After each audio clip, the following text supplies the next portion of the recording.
hari ini kepala desa tidak secara umum, banyak yang baik, tidak peka terhadap lingkungan. Sampah di depan rumah dia tidak peka lagi, jalan tidak peka lagi, cukut segini tidak peka lagi. Semua terfokus pada apa? Kapan dana desa cair, kapan siltap cair, bagaimana SPJ-nya, muter kepalanya di situ saja. Aspek kepemimpinan kultural kepala desa yang melekat dalam sistem desa yang berbasis kebudayaan hari ini punah dalam pedesaan ini. Dan akhirnya banyak kepala desa yang tidak berwibawa di depan rakyat. Dan yang menurut saya yang paling macet dan paling leungit duitnya adalah dana bergulir yang dipakai bumdes, usaha taruhan aing dah.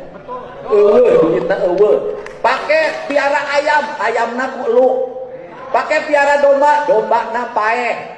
Pakai piara lauk, laukna mabok. Dan kepala desa juga banyak yang bingung masalah ketahanan pangan, Pak.